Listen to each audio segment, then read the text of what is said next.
NSE9 news में आप सभी का स्वागत है। मैं आपके साथ शिवांगी। चलिए नजर डालते हैं देश दुनिया की कुछ बड़ी खबरों पर। गुजरात में मुख्यमंत्री भूपेंद्र पटेल को छोड़कर सभी 16 मंत्रियों ने इस्तीफा दे दिया है। राज्य कैबिनेट का विस्तार शुक्रवार को होगा, जिसमें लगभग 10 नए चेहरे शामिल हो सकते हैं। मनोनीत मंत्रियों का शपथ ग्रहण समारोह सुबह 11:30 बजे गांधीनगर के महात्मा मंदिर में आयोजित होगा, जहां राज्यपाल आचार्य देवव्रत शपथ दिलाएंगे।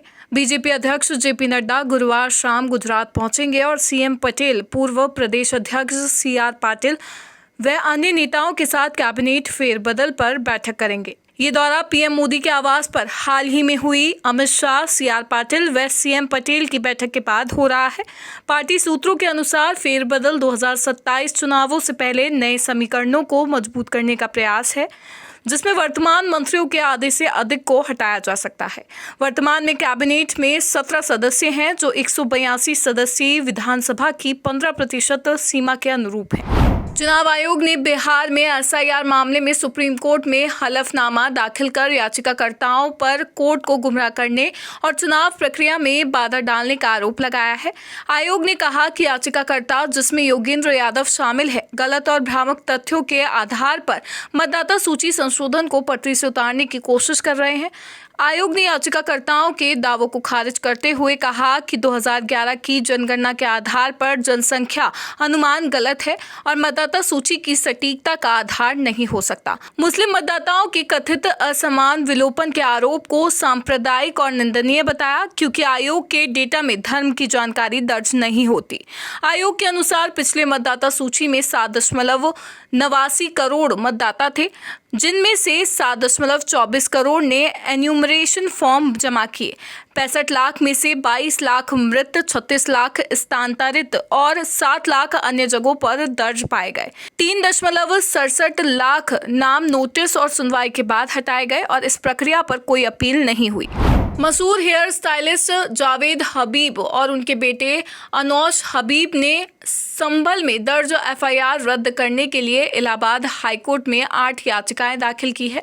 दोनों पर करोड़ों की धोखाधड़ी और ठगी का आरोप है, जिसमें रायसती थाने में अब तक 32 मुकदमे दर्ज हो चुके हैं। आरोप है कि सितंबर 2023 में संभल के रॉयल पैलेस में आयोजित सेमिनार में जावेद और अनोश ने निवेशकों को 50 से 70% मुनाफे का लालच देकर 2 से 20 लाख रुपए निवेश कराए।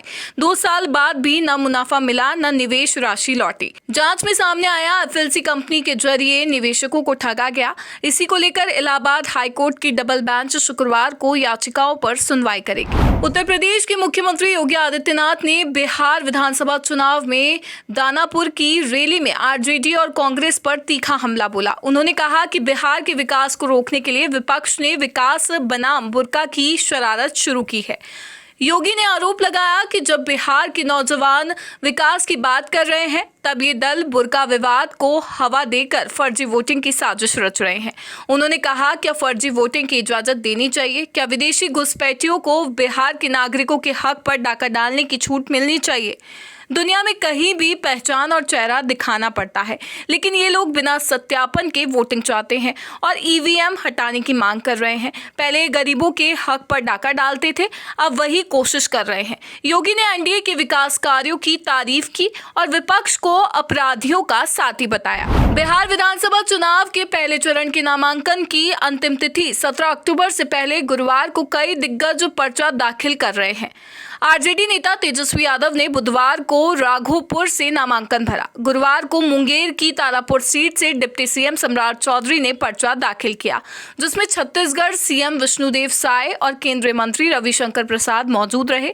समस्तीपुर के सराय रंजन से JDU मंत्री विजय चौधरी भी आज नामांकन करेंगे। JDU ने दूसरी लिस्ट जारी कर सभी 101 उम्मीदवारों के नाम घोषित किए। बीजेपी ने भी 101 उम्मीदवारों की सूची पूरी की। महागठबंधन में सीट बंटवारे पर विवाद और NDA में टिकट कटने से बागी तेवर दिख रहे हैं। पटना से दिल्ली तक बैठकों का दौर जारी है। योगी आदित्यनाथ और पवन कल्याण जैसे नेता रैलियों में उतरेंगे। पहले चरण की वोटिंग 6 नवंबर को होगी। नतीजे 14 नवंबर को आएंगे। NSE9 न्यूज में फिलहाल इतना ही। आगे की खबरों से अपडेट रहने के लिए बने रहिए NSE9 न्यूज के साथ। नमस्कार।